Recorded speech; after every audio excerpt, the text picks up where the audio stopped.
100여 군데에서 2천여 교회가 참석하고 있습니다.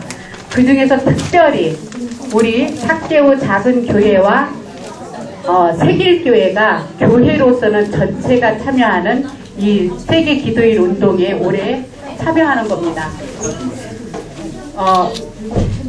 예배 도중에 헌금 시간이 있는데요. 그냥 여러분들께서 이 세계 기도일을 통해서 하고 있는 일에 나도 마음으로 같이 한다라는 마음으로 작은 예물을 표시해 주시면 감사하겠습니다. 오늘 이 예배가 저뿐만이 아니라 여기에 참석하는 모든 분들에게 큰 은혜의 시간이 되기를 간절히 원합니다. 감사합니다.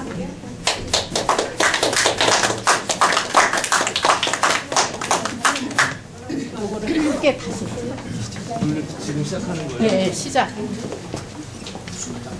1999년에 창설된 피난자를 위한 항우운동위원회는 에큐메니칼 NGO 단체들은 망명 신청자들과 난민들의 법정에서 이 주민들이 자기들의 권리를 전후할 수 있도록 주었는데 노린 기념으로부터 여성들을 보호하기 위해 일합니다. 외국인 등록증이 없어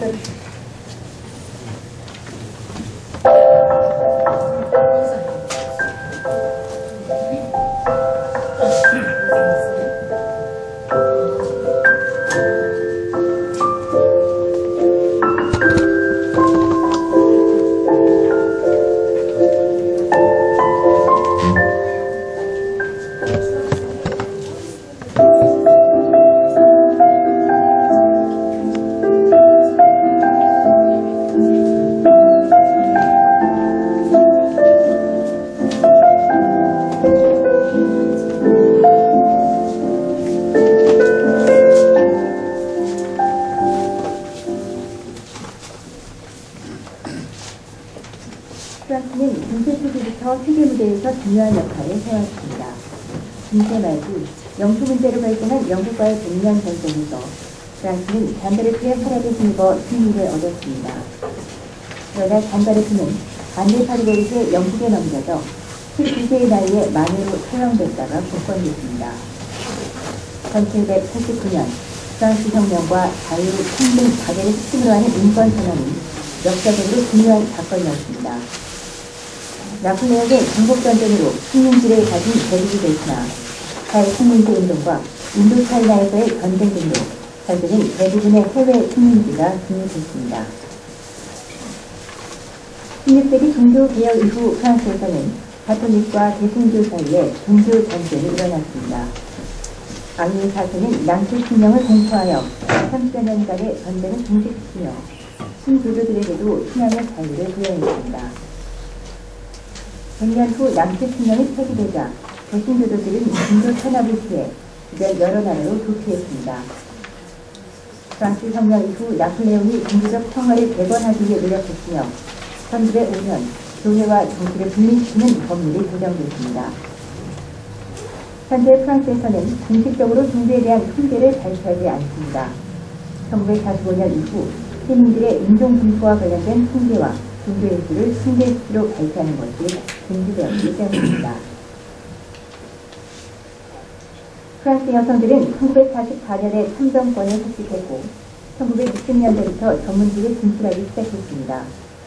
출산, 육아에 대한 사회적 지원이 제도화되어 어머니와 아버지의 육아 휴직, 경제적 지원 등이 여성들의 삶을 용이하게 만들었습니다. 평균 2~3명의 아이를 가진 어머니들의 80%가 전일주의 직업을 가지고 있으며 공공보육시설의 아이들을 맡깁니다. 부족한 국공립 보육시설을 보완하기 위해 가정방문 공유제도가 운영되고 있으며 아동학대 방지를 위해 공공기관에서 직접 모니터링을 하고 있습니다. 여성 할당제가 여성의 사회적 지위를 상승시켜 2012년에 출범한 프랑스 내각은 정평등 내각으로 불립니다. 장관 중 절반은 17명의 여성이며 성평등부에 정부 강요들을 위한 성평등 감수성 교육 과정이 개설되어 있습니다. 그러나 성평등 국가 프랑스를 이루는 것은 아직 유언합니다.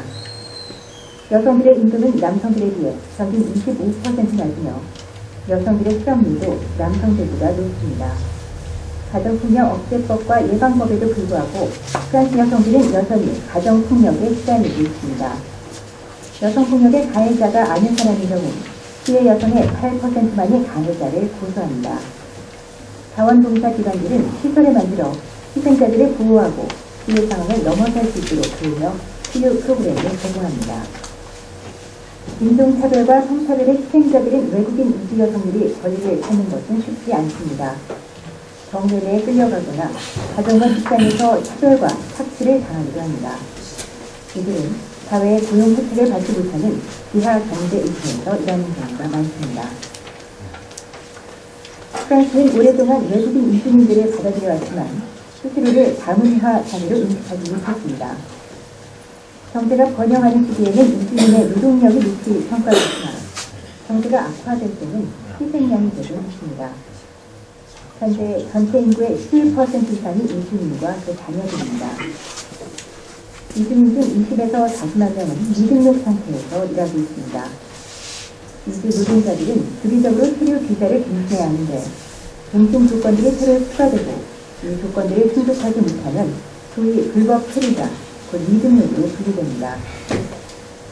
정치적 망명자들이 허용하는 정책을 펴고 있지만 망명 신청자들이 체류를 거부당하거나 노동 허가증을 받지 못하는 경우도 많습니다.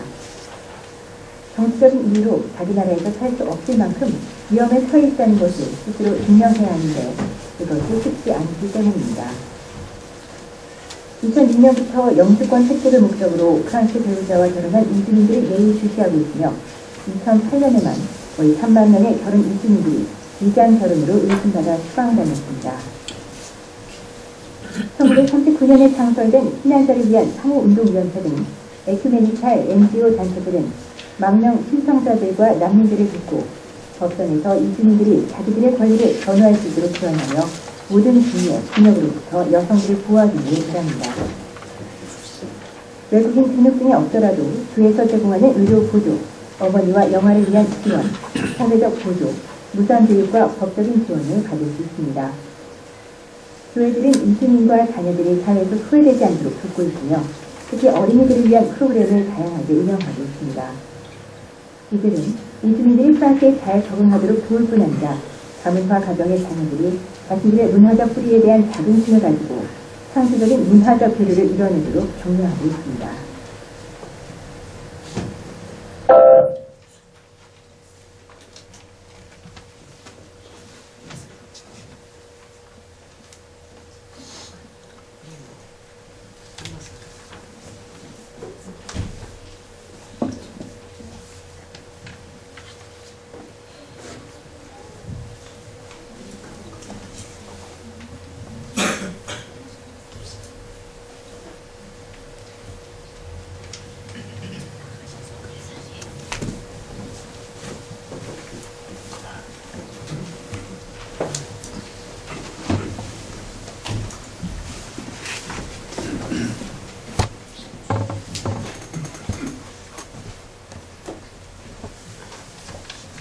안녕하십니까. 오늘 세계 기도일 예배 순서이고 여성 기도인들이 전 세계적으로 하는 행사라고 알고 있습니다. 근데 외람되게 제가 나온 것은 이게 프랑스를 대상으로 해서 이번에는 프로그램을 진행하는 것 같습니다. 근데 마침 우리 교회는 저 말고도 우리 이익주 씨나 현성환 씨 같이 프랑스에서 공부한 또 사람들이 많아서 또 특별한 또 의미가 있는 것 같습니다. 제가 프랑스에 토탈 한 10년 6개월을 있었는데요. 저보고 이거 시작하니까 프랑스에 대해서 잠깐 간략히 소개를 하라고 하는데 제가 어느 한 나라를 간단하게 이렇게 표현하기 참 어려운 것 같아요. 생각을 해봤는데 마찬가지로 우리나라에 대해서도 누가 나와서 우리나라를 한두 마디로 소개하려면 상당히 어려울 것 같습니다.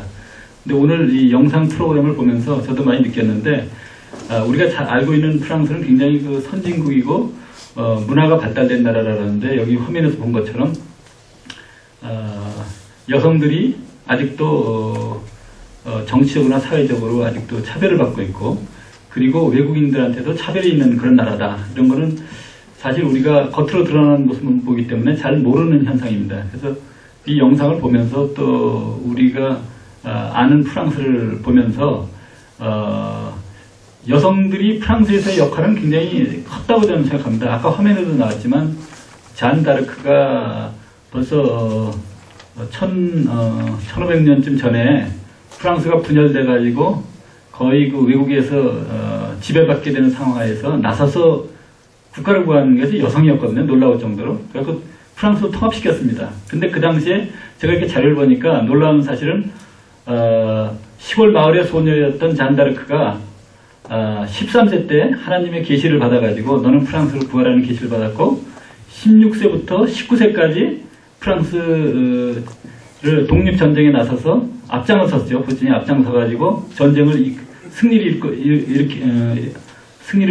거두었는데 결국은 화형식을 당하고 죽습니다. 이단자라 그래가지고. 근데 그때 나이가 불과 19세였다는 겁니다. 상당히 놀라운 사실이고 결국 프랑스 혁명 정신에도 보면은 아까도 뭐 나오지만 여성들의 그 여러 가지 그 들라크루아의 그림에 나오시 여성이 그 깃발을 들고 앞서 나가는 것 같이 프랑스의 혁명과 새로운 발전에서 많은 기여를 했음에도 불구하고 여성들의 그 위치가 아직도 많이 낮은데 지난번에 보니까 그 사회당에서의 그 대통령이 약속한 게 있습니다. 자기가 대통령이 되면은 장관의 50%는 무조건 여성이다. 아까 보니까 50%인지 정확하게 모르겠지만 상당수의 여성 장관들을 임명을 한 것 같습니다. 그래서 그것이 아마 큰 발전이 아니겠느냐. 그리고 또 하나는 오늘 제목이 문을 열어 이방인을 환영하라고 되어 있는데 여기 우리 자료에도 나온 것처럼 프랑스는 18세기, 19세기에 거쳐가지고 제국주의 정책을 펴가지고 식민지를 많이 만들었습니다.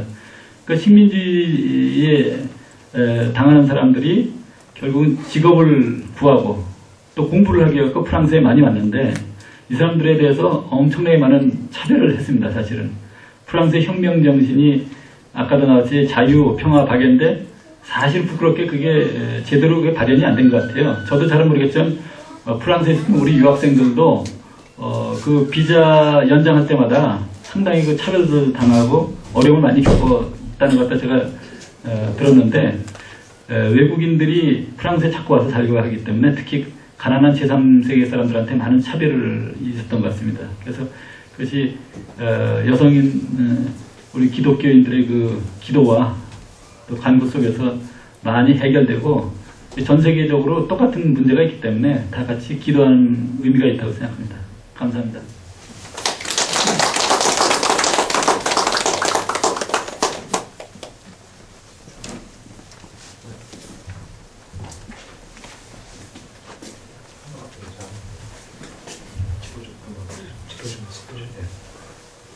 대사님께서 좋은 말씀도 해주셨고요. 저는 이제 제가 프랑스에 있을 때 제가 이제 처음 유학을 가서 어학연수를 했는데 그 지방에 있었거든요. 거기는 한인교회가 없었고 이제 프랑스 교회는 다녔었습니다. 그래서 프랑스 개신교회 다녔는데 프랑스 개신교회가 이제 부르는 레글리스 헤포메라고 해서 개혁교회라고 그러는데 여기 지도 보시면은 여기 이제 프랑스 지도인데 이쪽에 이제 프랑스라는 글자 가운데 왼쪽에 보시면 푸아티에라고 보이시죠? 여기에 한국 사람 잘 모르는 도시인데 이 도시는 그 뭐로 유명하냐면 이제 데카르트라는 철학자가 법학을 공부했던 이제 학생 도시고요. 그리고 이제 굉장히 개신교 도시입니다, 여러분 이곳은. 그래서 이쪽이 좌파 쪽 이제 도시기도 한데 그래서 제가 이제 거기 개신교회를 다니면서 많은 것들을 새롭게 배우게 됐습니다. 그래서 이제 어떻게 우리 개신교 굉장히 여러 과정을 거쳐서 들어온 것들인데 그 종교개혁 때 모습 그대로 갖고 있는 교회 모습 쪽에서 굉장히 성당 같은 그런 분위기도 있고 그리고 이제 목사님이 나오실 때도 항상 검은 옷에다가 이렇게 가운데다 흰색 손수 같은 걸 하고 나오세요. 굉장히 그 당시에 모습들을 볼 수 있었고 굉장히 그래서 우리가 또 다른 경건함을 또 볼 수 있었고 특히 또 한 가지 중요했던 거는 그 여기 이제 보시면은 푸아티에에서 이제 대서양 쪽으로 좀 가다 보면은 대서양 끝에 쪽에 항구 도시가 있는데 라호셸이라는 도시가 있어요. 굉장히 아름다운 항구 도시인데 제가 그 도시를 가봤더니 그 도시에 가면은 여러분 개신교 박물관이 있습니다. 그러니까 프랑스가 카톨릭과 먼 나라 같지만 종교개혁을 한 나라였기 때문에 그런 것들이 존재하는데 거기를 가다 보니까 중간에 굉장히 많은 이 들판 같은 쪽에 이름이 없는 묘비가 많았어요. 그다 누구였냐면 그 당시에 16세기 때 카톨릭의 핍박을 받아 순교했던 개신교 순교자들의 묘지였습니다. 그런 것들이. 굉장히 많은 걸 느끼게 됐고, 지금은 이 프랑스가 워낙 개신교를 핍박을 해가지고 2%밖에 되지 않지만 그 이름이 프로테스탕이라는 이름처럼 저항하는 사람들이라는 뜻처럼 프랑스 대부분의 개신교들은 다 좌파입니다. 그래서 이제 그 좌파라는 이름답게 굉장히 나름대로 사회운동을 많이 하고, 그래서 굉장히 사회참여하기 때문에 굉장히 저는 그래서 거기서 또 다른 어떤 프랑스의 이 개신교의 어떤 새로운 모습들을 보면서 오늘 또 이 시간에 또 이렇게 저희가 프랑스의 나라의 이름을 가지고 또 기록을 하기 때문에 정말로 그 프로테스탕이라는 것이 무엇이냐, 프로테스탄트가 무엇이냐 한번 생각하는 또 그런 시간이 되면 좋지 않겠나 생각이 들었습니다. 네, 감사합니다.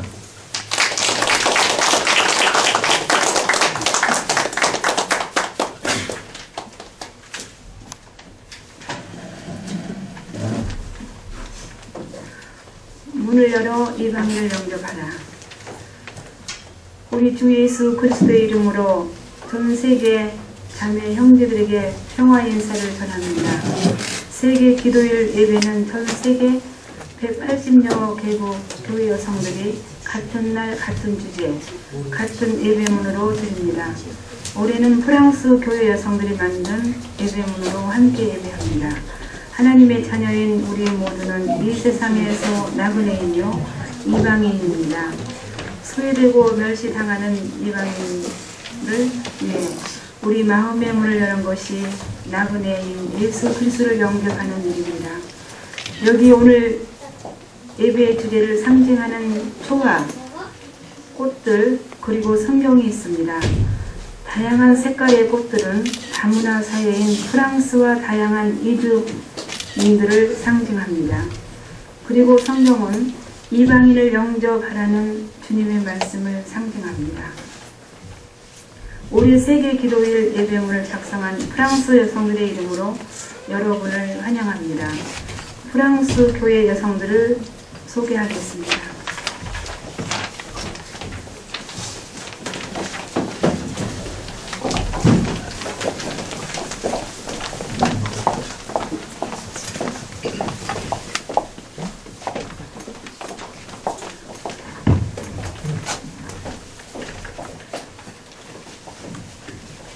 저는 오딜입니다.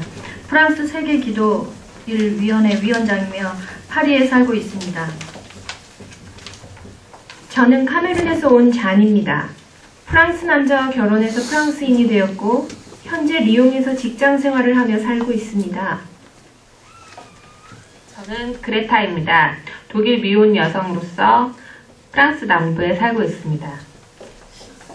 저는 프랑스 동부에서 태어난 마르게신입니다.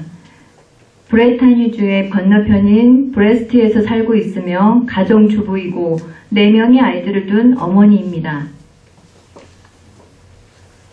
프랑스 중부에 있는 농장에서 남편과 함께 일하고 있습니다. 세실입니다. 저는 주누비에이브입니다. 영국인과 결혼했고 상점에서 일하다가 최근에 은퇴했습니다. 여러분 앞에 서 있는 이 여성들은 모두 프랑스인입니다. 이들 중에는 프랑스에서 태어나고 지금껏 살아온 이들도 있고 세계 여러 나라에서 프랑스로 이주한 이들도 있습니다. 그러나 이들은 모두 함께 어울려 프랑스인으로 살아가고 있습니다. 이들은 참으로 다양합니다. 살고 있는 곳도 다양하고 살아가는 모습도 다양합니다. 이들이 메고 있는 따뜻하고 활기 넘치는 색깔의 스카프는 당당하고 주체적인 삶을 상징합니다. 그리고 우리 앞에는 회색 옷을 입은 여성도 서 있습니다. 두려움에 떨며 불안한 표정으로 구석에 서 있는 이 여성은 이방인입니다. 회색 옷은 자신의 존재를 드러내지 못하고 무시당하고 억압받는 익명의 존재를 상징합니다. 이제 밝은색 스카프를 맨 여성들이 회색 옷을 입은 소외된 여성에게 다가가 따뜻하게 환영하며 인사를 나누겠습니다.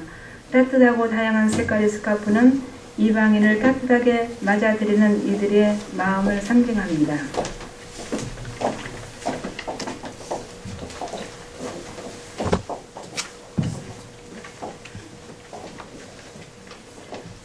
하나님께서 우리를 부르십니다. 하나님께서 그의 자녀들을 부르십니다. 우리 모두는 이 세상에 온 이방인이며 나그네일 뿐입니다. 함께 일어서 주시기를 바랍니다.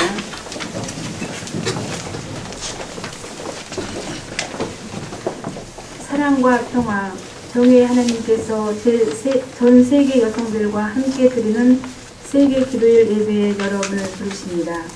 예수 그리스도의 말씀을 경청합시다. 내가 나그네 세웠을 때 너희는 나를 영접하였다. 전 세계 교회 여성들과 하나가 되어 우리 마음의 문을 열 때 하나님께서 우리와 함께 하실 것입니다. 찬송과 주 하나님의 사랑은 다 함께 부르시겠습니다.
주님, 당신을 찬양합니다. 하나님의 형상으로 우리를 창조하시며 우리 한 사람 한 사람을 모두 특별한 존재로 지으셨으니 감사합니다. 이 특별함이 우리를 다양하게 만들며 독특하게 만듭니다. 다양한 아름다움이 하나님의 피조세계를 가득 채우고 있습니다. 우리에게 아름다움을 볼 수 있는 눈을 주시니 감사합니다.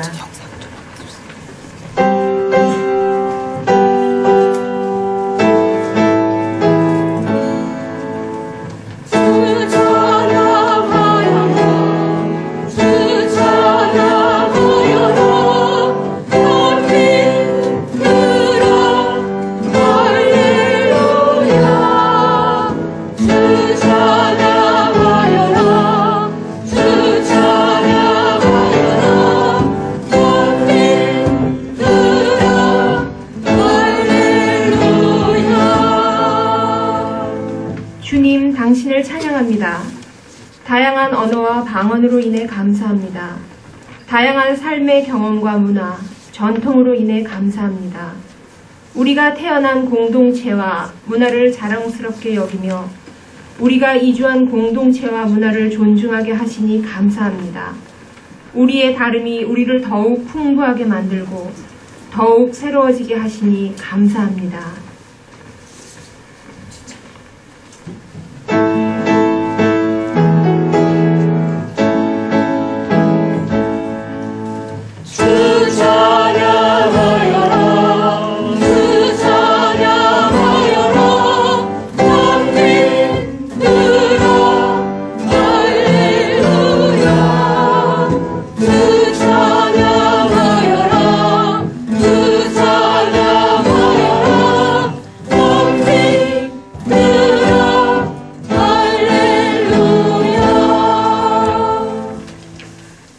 우리가 주님 안에서 형제자매로 불리게 됨을 기뻐합니다.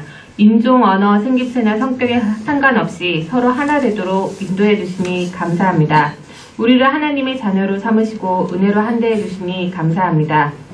주님께서 우리에게 베푸신 선하심에 감사하며 영광과 존경을 주님에게 돌립니다. 아멘.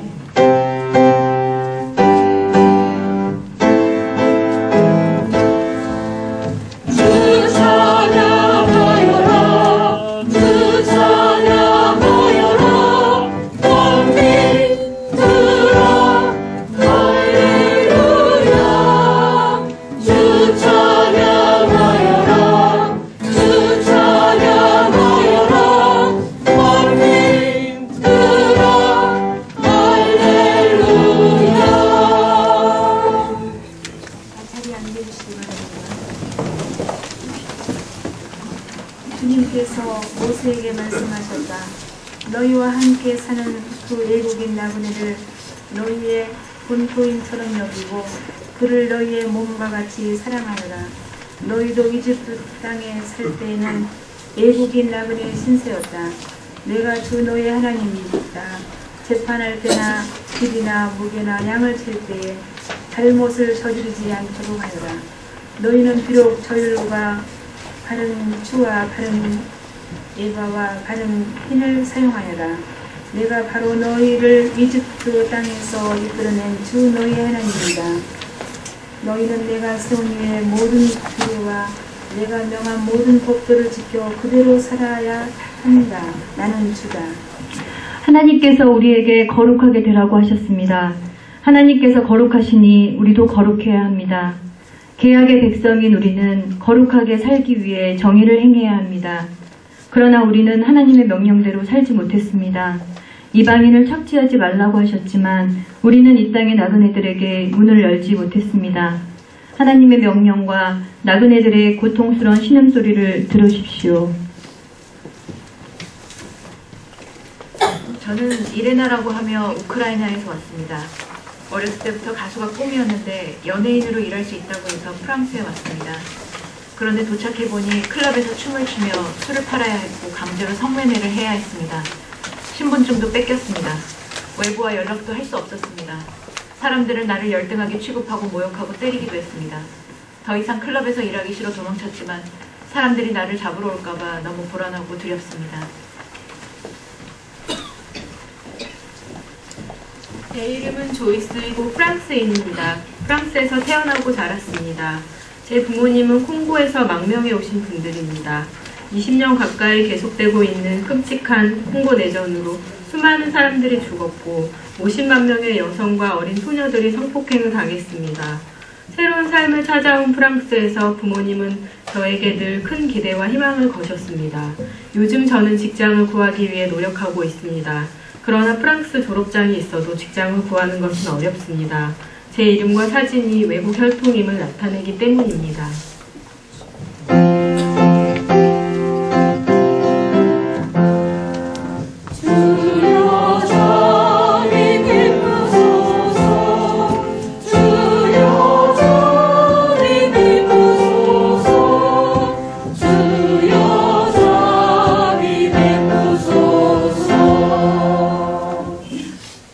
당신의 명령을 잊고 있는 우리를 용서하소서. 주여, 피난처를 찾아온 사람들을 따뜻하게 영접하지 못했던 우리를 용서하소서. 주여, 다른 사람들에게 상처를 입히고 조롱하는 우리의 말과 태도를 용서하소서. 주여, 우리의 비겁함과 무관심을 용서하소서. 우리를 변화시켜 주소서.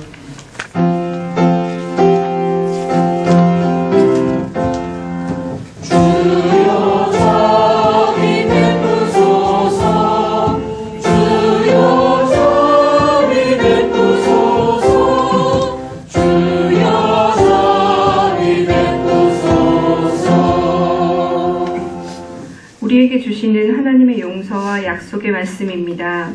보아라, 하나님의 집이 사람들 가운데 있다. 하나님이 그들과 함께 계실 것이요 그들은 하나님의 백성이 될 것이다. 하나님이 친히 그들과 함께 계시고 그들의 눈에서 모든 눈물을 닦아주실 것이니 다시는 죽음이 없고 슬픔도 울부짖음도 고통도 없을 것이다. 이전 것들이 다 사라져 버렸기 때문이다. 인자가 모든 천사와 더불어 영광의 불러사에서 올 때에 그는 자기의 영광의 보도를 앉을 것이다. 그는 모든 민족을 그의 앞에 불러 모아 목자가 양과 염소를 가르듯이 그들을 갈라서 양은 그의 오른쪽에 염소는 그의 왼쪽에 세울 것이다. 그때의 임금은 자기 오른쪽에 있는 사람들에게 말하기를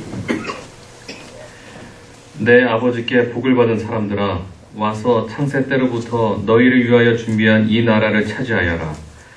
너희는 내가 줄일 때 내게 먹을 것을 주었고 목마를 때 마실 것을 주었으며 나그네로 있을 때 영접하였고 헐벗었을 때 입을 것을 주었고 병들어 있을 때 돌보아 주었고 감옥에 갇혀 있을 때 찾아주었다. 그때의 의인들은 그에게 대답하기를 주님, 우리가 언제 주님께서 줄이신 것을 보고 잡수실 것을 드리고 목마르신 것을 보고 마실 것을 드렸습니까? 주님, 우리가 언제 나그네 되신 것을 보고 영접하고 헐벗으신 것을 보고 입을 것을 드렸습니까? 주님, 우리가 언제 병드시거나 감옥에 갇힌 것을 보고 찾아갔습니까? 임금이 그들에게 말하기를 내가 진정으로 너희에게 말한다. 너희가 여기 내 형제자매 가운데 지극히 보잘것없는 사람 하나에게 한 것이 곧 내게 한 것이다. 하나님의 말씀입니다. 하나님께 감사합니다.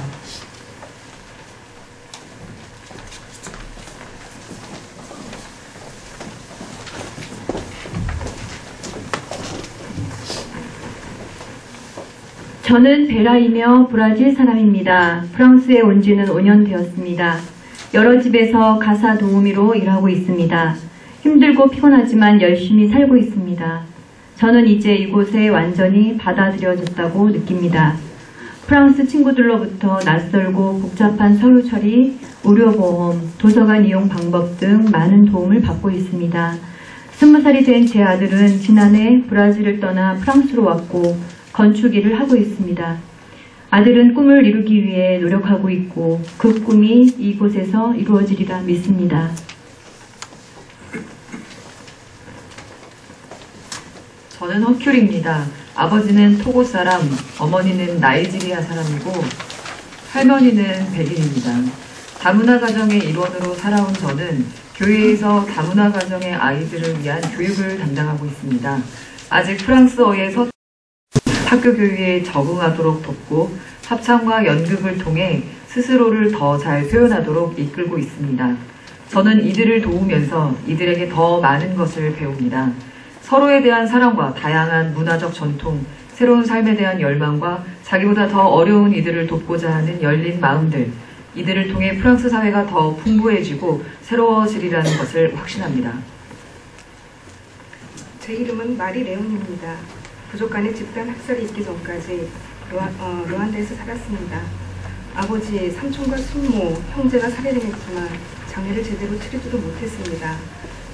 저는 전쟁의 공포로부터 피신하였고 프랑스에서 환영받았습니다.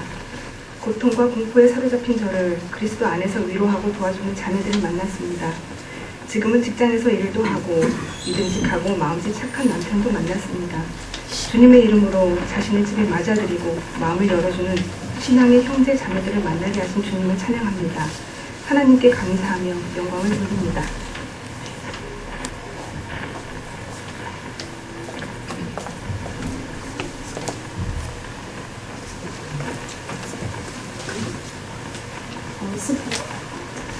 토지 앞에 보면은 스크린이 지금 안 돼 있습니다. 한번 보시면 될 것 같습니다.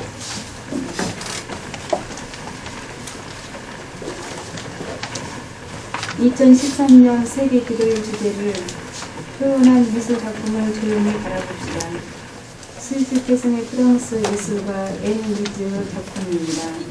전체적으로 따뜻하고 밝은 분위기에서 어두운 회색의 형상에 그려져 보입니다. 이는 소외되고 들어오는 어느 낯선 이방인을 상징합니다. 그리고 하늘로부터 내려오는 밝은 빛이 회색의 이방인을 따뜻하게 감싸고 있습니다.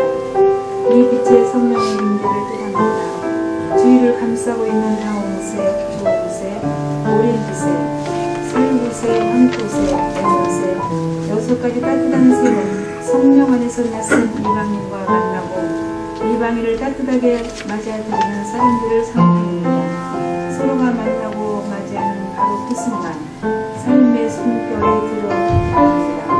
낯선 곳에서 두렵고 불안했을 때를 떠올려 보십시오. 그리고 따뜻하게 맞아들였을 때 떨림과 기쁨을 떠올려 보십시오. 이 작품에서 여러분은 어디에 위치했습니까? 여러분은 성령의 빛 안에서 회색의 이방인을 따뜻하게 감싸고 있습니까? 아니면 마음을 닫고 이방인과 멀리 떨어진 자리에 있습니까?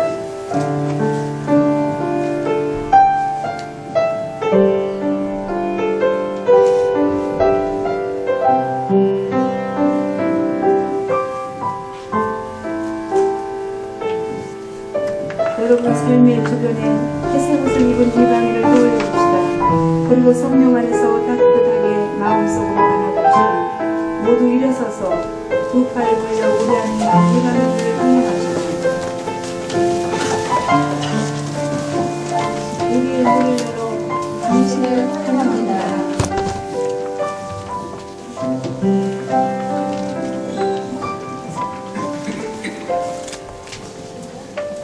우리의 문을 열어 당신을 환영합니다. 우리의 삶을 열어 당신을 환영합니다. 하나님 안에서 우리는 이미 하나입니다. 그리스도의 사랑 안에서 우리의 삶과 경험이 아무런 편견 없이 따뜻하게 환영받았습니다. 이런 따뜻한 느낌은 다양한 사람들이 관계를 맺고 함께 살아가는 데 큰 힘을 줍니다. 그리고 소외되는 사람 없이 모든 사람들이 영접받고 나누는 공동체를 만들 수 있게 합니다. 자리에 앉아주시기 바랍니다. 이 시간에 함께 이준희 목사가 프랑스 팀에 소통하시겠습니다.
먼저 오늘 세계 기도일의 의미를 생각하기 전에 이야기가 우리 한국교회사에서 어떤 의미를 가지고 있는가에 대해서 잠깐 먼저 소개해드리겠습니다.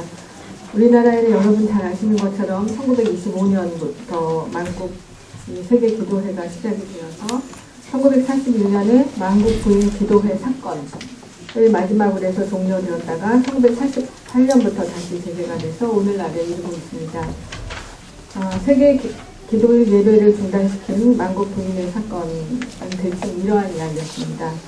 1941년에 장로교와 감리교회 교회 여성 조직인 여전도회가 주축이 되어서 2월 28일을 기해서 전국적으로 기도회가 열렸습니다.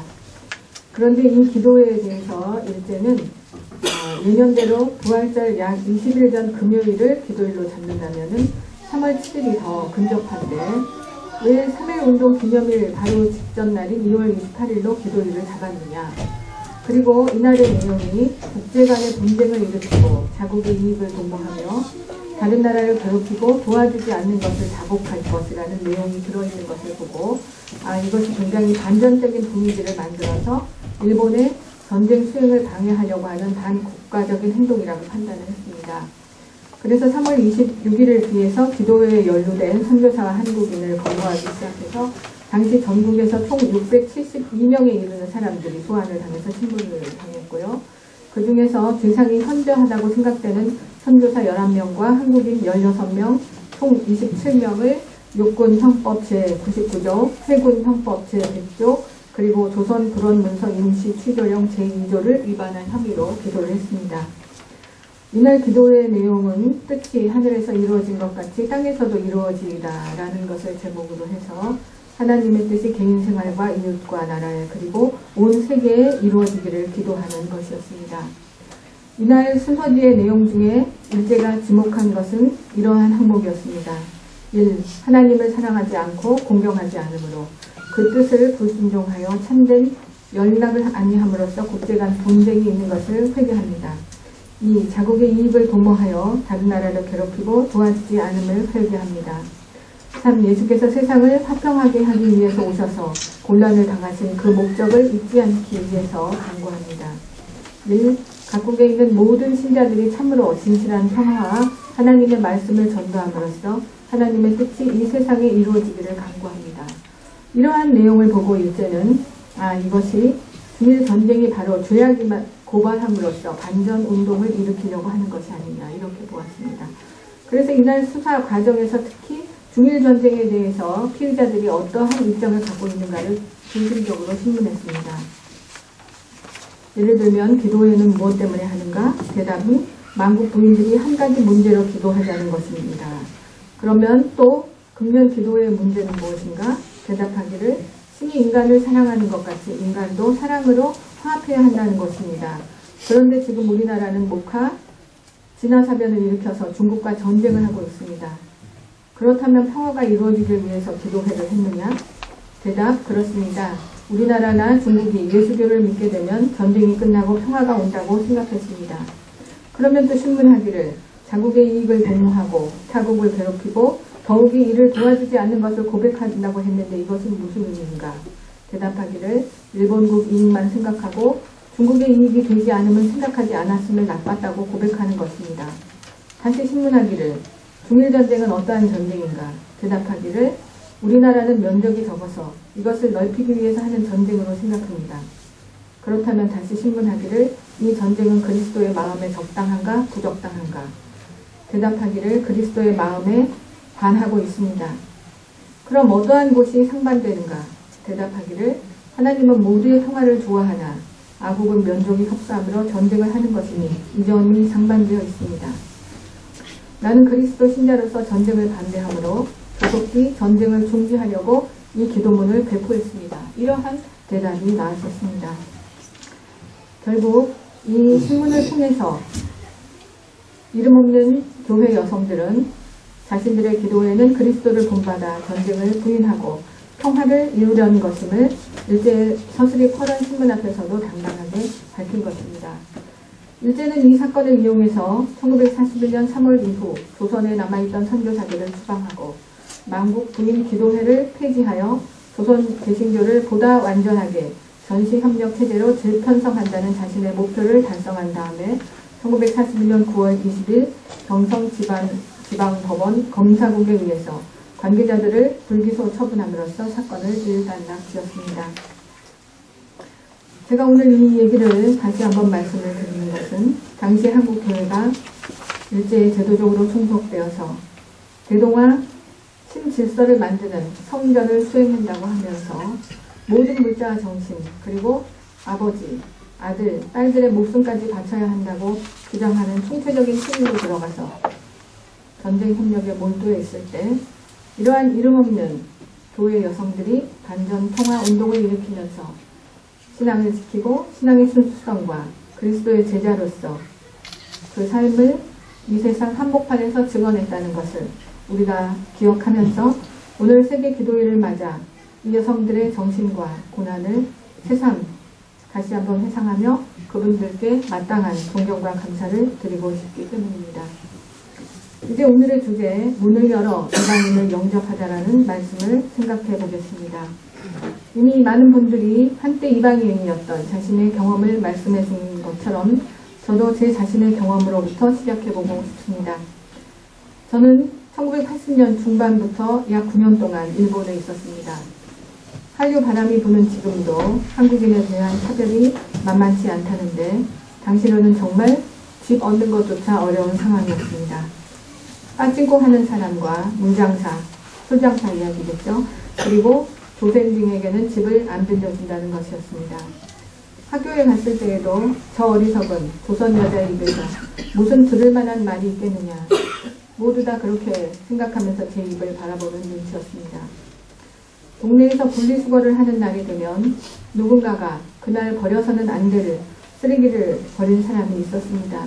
그런 일이 일어나면 동네 반장은 언제나 제 집에 와서 이 동네에서 이런 짓을 할 사람은 너밖에 없다고 저를 다그쳤습니다.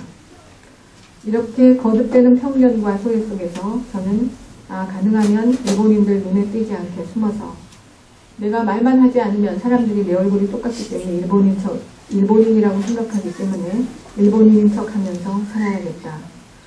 그러면서 종종 한국인으로서의 제 자신을 감추고 싶다는 생각이 한국인이라는 제 자신의 정체성이 무척이나 부담스럽고 힘들었습니다. 언제나 이 동네에서 혹은 이 학교에서 혹은 이 교실에서 또는 제가 아파서 병원에 갔을 때 치과라든가 정형외과 등등에서 이 병원에서 내가 받아들여질까? 내 자리는 과연 있기나 한 것인가? 늘 조마조마하면서 마음을 졸이고 위축되어 있었습니다. 그리고 가슴 한켠에서는 늘 분노가 치밀어 올랐습니다. 특히 아까도 이야기 나왔지만 비자를 연장하려고 출입국 관리소를 가는 날은 그것이 더욱 심했습니다. 거기에는 어린 자녀를 맡길 데가 없어서 어린아이를 데리고 수속을 하려 오는 사람들이 참 많았습니다. 그 아이들은 몇 시간을 기다리는 데 지쳐서 나중에 가면 부모가 아무리 주의를 주어도 수선스럽게 여기저기를 돌아다니고 번잡스럽게 움직이곤 했습니다. 그러면 출입국 관리소 직원은 노골적으로 참으로 한심하고 더러운 것들, 예의도 없는 것들, 가정 교육이 엉망인 것들 하는 눈길을 그 아이들에게 보냈습니다. 생각컨대 그 눈길은 출입국 관리소 직원만이 주는 눈길이 아니었을 것이었습니다. 아마도 그 아이들은 그들이 사는 동네에서, 가게에서, 유치원에서 혹은 동사무소의 복지시설 등에서 끊임없이 그러한 눈치를 그리고 눈길을 받았어야만 했을 것입니다. 그 아이들이 어릴 때부터 그런 눈길을 받고 자란다면 특별히 대단한 성품을 가지고 태어나지 않는 이상 그들의 장래는 뻔하지 않겠는가, 저는 그런 생각이 들었습니다. 남자아이라면 도둑놈이나 사기꾼이 될 것이고 여자아이라면 성매매 여성이 되는 길밖에 더 무슨 다른 가능성이 있겠는가. 그 아이들도 자기 나라에서 태어나고 자랐다면 그들을 귀중하게 소중하게 여겨주는 사람들에게 사랑을 받고 자랐을 것이고 따뜻한 보호를 받을 수 있었을 것이며 그들이 마음으로부터 받아들여지는 자리를 가지고 제대로 자랄 수 있었을 텐데 이러한 생각에 저는 늘 가슴이 아팠습니다. 그리고 연령에 관계없이 비자를 갱신하러 오는 동양인 사람들에게 늘 반말을 쓰는 출입국 관리소 일본 직원들이 너무나 싫고 미웠습니다. 이런 저의 일본 생활에서 가장 어려웠던 것은 아마 출산과 육아였던 것 같습니다. 자신에게 열등자로서의 삶을 강요하는 적대적인 환경 속에서 아이를 낳아야 한다는 것은, 그리고 길러야 한다는 것은 정말 걱정스럽고 생각만 해도 마음이 작아지는 일이었습니다. 그럴 때 저에게 언덕이 되어준 사람이 있었습니다. 와키야마 상이라는 분이었습니다. 출산을 앞두고 모든 것을 준비했는데 병원에서 입을 실내복 그 위에 입을 가운이 없었습니다. 제 생각에 퇴원하면 필요도 없을 가운. 그런데 가난한 유학생인 제가 사기에는 너무나 비싸다라는 생각이 들었습니다. 그래도 병원에서 입원 생활할 때 꼭 필요한 물건이라고 적어준 물품이었고 또 생각해보면 실내에서 돌아다닐 때 입기는 있어야 되겠고 참 걱정이었습니다. 한국말을 가르치던 아르바이트를 하고 있던 저는 출산 준비는 잘 되고 있냐고 사람들이 묻자 무심코 그런 이야기를 했습니다. 그런데 다음 주에 가고 왔더니 학생 중에 한 사람이 와키야마상이 가운을 선물해 주었습니다. 참 돈에 넘치는 호의에 몸둘 바를 몰랐고 많이 부담도 되었습니다. 그러나 나이가 60 환갑을 넘은 와키야마상의 그 얼굴을 바라보면 왠지 그 선물은 그대로 받아도 되겠다는 안심과 따뜻함이 있었습니다. 가운을 잘 챙겨 들어가서 36시간 진통을 해서 아이를 겨우 자연 분만했습니다. 그리고 나서는 바로 산후 우울증이 와서 저를 괴롭혔습니다. 분만이 너무 힘들었고 온몸에 힘을 탓으로 진통이 너무나 심했고 그리고 산후조리를 해줄 친정 엄마가 없는데 앞으로 이 일을 어떻게 감당해 가야 하는 두려움이 몰려왔기 때문입니다. 그런 저에게 병원은 또 다른 스트레스를 주었습니다. 한국식 산후조리는 산후 적어도 한 달간은 몸에 물을 대지 말라는 것이었는데 일본 사람은 해산 후 바로 샤워를 한다는 것입니다. 더운 열대기후에서 사는 일본 사람들과 한국 사람들의 산후 조리법이 다른 것을 이해하지 못한 채 병원 측은 완강히 거부하는 저에게 끊임없이 샤워를 하라고 요구했습니다. 저에게 말하고 설득했지만 듣지 않으니까 이번에는 남편에게 이야기했고 마지막에 와서는 의사선생님이 환부가 더러워서 진료를 하기 힘들다고 한다는 위협까지 해왔습니다. 이때에도 위문을 온 와키야마상은 간호부장을 찾아가서 추운 나라 한국의 산후조리법이 일본과 다른 점을 설득하려고 애를 많이 써주었습니다. 그러나 병원 측은 끝내 이것을 이해하지 못했습니다. 6일 동안의 집요한 설득에 지치고 저는 그리고 일본인이 흔히 한국인에게 갖는 편견인 더러운 조생징이라는 편견이 이 병원 관계자들 사이에서 나로 인해 역시 조생징들은 더러워 라고 굳어지면 안 되겠다는 마음에서 정말 살신성인하는 마음으로 몸을 일으켜서 샤워를 했습니다. 그 덕분에 아시는 분은 아시겠지만 저는 지금도 지독한 산후풍의 후유증을 앓고 있습니다. 그래서 10월에부터 6월까지 내복을 입지 않으면 견딜 수 없는 그런 몸이 되어버렸습니다. 이러한 저를 와키야마상은 위로해주고 격려해 주었습니다. 와키야마상은 일본 생활에서 쌓인 내 분노와 슬픔이 쉬어가는 의자가 되고 언덕이 되어주었습니다. 나중에 알고 보니 그녀 역시 관동 대지진에서 양친을 다 여의고 고아로 친척집에서 자란 아픔이 있었다고 합니다. 물론 어린 시절 불우하게 자랐다고 해서 모두가 다 상대방의 아픔을 공감해 줄 수 있는 따뜻한 사람이 되는 것은 아닙니다. 우리가 흔히 자수성가한 사람들에게 가지고 있는 편견에서 종종 이야기하는 것처럼 사랑을 주고 받을 줄 모르는 냉혹함을 가진 사람으로 자라날 수도 있기 때문입니다. 그러나 와키야마상은 자신의 아픔을 통해서 따뜻함을 키워주었습니다. 이것이 저는 참 와키야마상에게 감사했습니다. 그런 와키야마상을 보면서 저는 예수님이 사람을 보는 눈이 어떤 것인가를 배웠습니다. 그것은 재판관의 눈이 아니라 의사의 눈을 가지고 사람을 본다는 것입니다. 무엇이 옳고 그른지, 무엇이 문명적이고 선진적이고, 그리고 무엇이 후진적이고 비문명적인지, 무엇이 위생적이고 무엇이 비위생적인지, 무엇이 세련되고 무엇이 조악한 것인지를 판단하는 눈은 재판관의 눈입니다. 그러나 의사는 사람을 그렇게 보지 않습니다. 그가 어디가 아픈지, 왜 아픈지, 그를 낫게 해주려면 무엇을 해주어야 하는지 그러한 눈으로 사람을 보는 것입니다. 이제 우리나라에도 여러분이 아시는 것처럼 체류 외국인이 100만 명을 넘었고 2000년 이후 국제 결혼을 하는 건수가 18만 건이며 신혼부부 8쌍 가운데 한 쌍이 외국인 신부라고 합니다. 한국 농촌은 외국에서 온 신부와 며느리들이 지킨다 해도 과언이 아닌 시대가 되었습니다. 3, 4년 후면 농어촌 초등학교 학생의 4분의 1 이상이 국제 결혼 가정 자녀로 채워질 것이라고 합니다.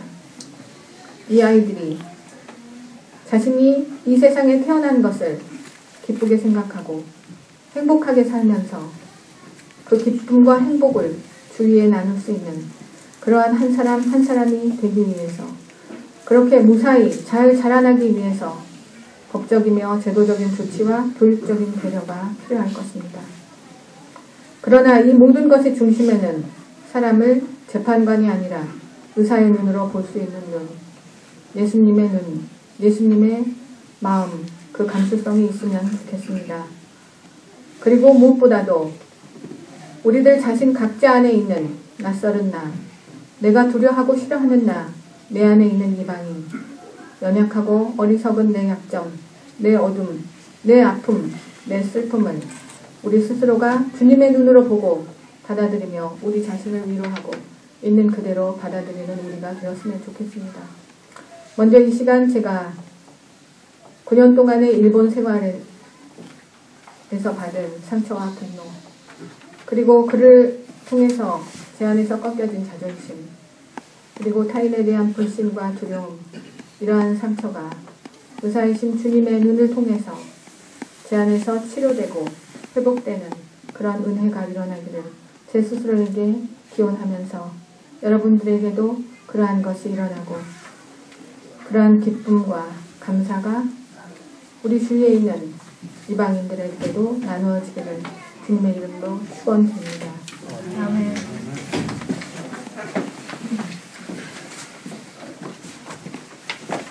귀한 말씀 감사드립니다. 이 말씀, 오늘의 말씀을 기억하면서 응답성을 드리겠습니다.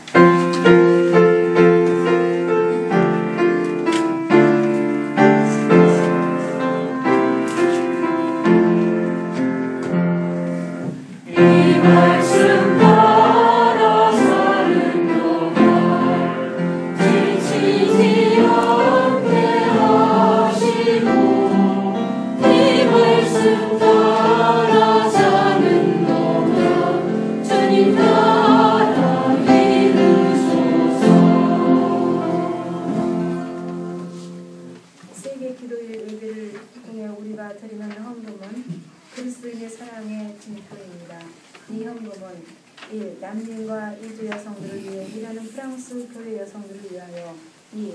우리나라의 결혼 이주 여성과 이주 노동자, 자녀와 가정원들을 세포 일을 위하여 3. 일본군 위안부 할머니들과 전시의 성폭력 피해 여성들을 위하여 4. 인종차별과 성차별, 폭력과 전쟁으로 평화를 부른 사람들을 위하여 5. 원폭 피해자와 원폭 피해 2세 하나를 위하여 6. 우리 민족의 평화 통일을 위하여 7. 생태계 회복과 창조 질서의 보존을 위하여 일하는 교회 여성들의 선교적 사명을 위해 사용됩니다. 이 시간에 공원 나의 생명 기도에 찬송을 드리면서 드리고 있습니다. Oh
시간 주님의 영으로 우리 기도를 인도하여 주소서. 교회 일지와 공동체 보지 않아서 모든 이웃들과 하나 되게 도우소서. 우리의 기도를 들어주소서.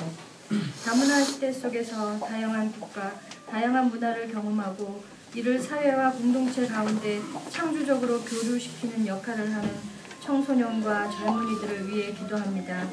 우리 모두 그들의 잠재된 가능성이 아름답게 발휘될 수 있도록 지원하고 격려하는 공동체가 되도록 기도합니다. 우리의 기도를 들어주소서. 다문화 가정들이 늘어나고 있습니다. 이를 통해 우리는 다양하고 개방적인 영성, 풍부한 관계를 배워가고 있습니다. 우리 모두 다름을 존중하면서 동시에 서로 공유하는 삶을 살아가도록 기도합니다. 다양한 종교와 문화적 가치들이 융합되고 소통될 수 있도록 기도합니다. 우리의 기도를 들어주소서. 더 나은 삶을 꿈꾸며 취업이나 학업을 위해 낯선 곳으로 이주하는 젊은 여성들을 위해 기도합니다. 여성들의 평등한 삶과 인신매매와 성폭력이 없는 평화롭고 안전한 삶을 위하여 기도합니다. 우리 모두 위험에 처한 이들의 회복을 돕고 남녀 모두 온전한 삶을 이루게 되길 기도합니다. 우리의 기도를 들어주소서. 나라와 민족, 종교 간에 아직도 전쟁과 테러가 끊이지 않고 있습니다. 인간을 형편화시키고 수많은 희생과 고통을 가져오는 전쟁이 사라지도록 기도합니다. 지구온난화와 기후변화로 인해 자연재해가 급증하면서 목숨을 잃고 고향과 터전을 잃는 사람들이 늘어갑니다.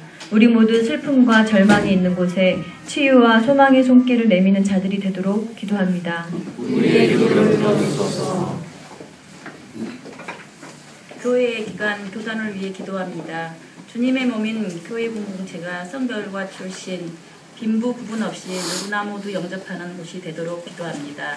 우리 모두를 주님의 인도하신 가운데 내어드려 어둠을 밝히는 빛이 되게 하시고 교회로 하여금 화해와 평화의 사명을 다하는 곳이 되게 하여 주소서. 우리의 기도를 들어주소서.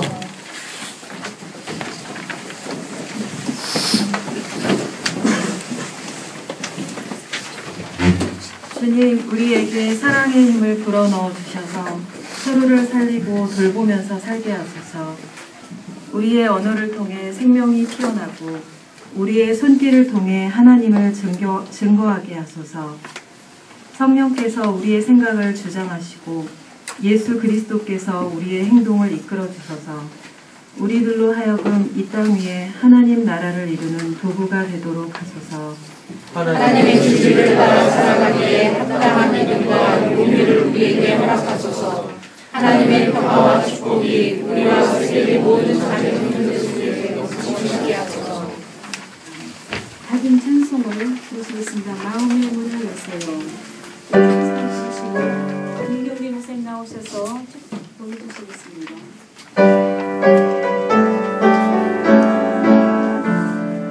자 이제 활짝 마음의 문 열고서 나기래요.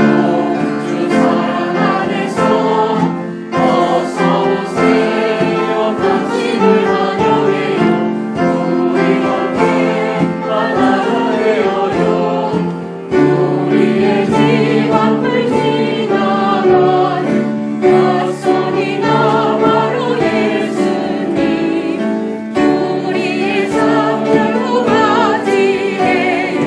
할렐루야 환영합니다. 자 이제 활짝 마음의 문 열고서 맞이해요. 주 사랑 안에서 어서 오세요. 당신을 환영해요. 우리 함께 하나 되어요. 우리의 집 앞을 지나가는 낯선이가 바로 예수님. 우리의 삶 열고 맞이해요. 할렐루야 환영합니다.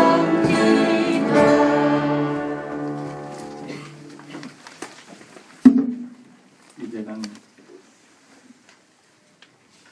180여 개 멀리 떨어져 있는 형제 자매들이 그리스도 예수의 복음 안에서 놀랍게 한 마음으로 기도할 수 있는 복음의 신비 앞에서 감사하고 기뻐하는 당신의 자녀들에게 다양성의 축복을 깨닫게 해주셔서 감사하는 여기 모인 우리들에게 우리 가운데 소외된 자 이방인을 받아들이는 것이 나를 받아들이는 거라고 말씀하시는 주님 말씀 앞에 감동하고 순명하는 여기 모인 모든 자녀들에게 이제는 성부, 성자, 성령 삼위일체 하나님의 구원과 사랑과 은혜와 감동, 감화하심이 이제부터 영원히 같이하여 주시기를 간절히 축원하옵나이다. 아멘.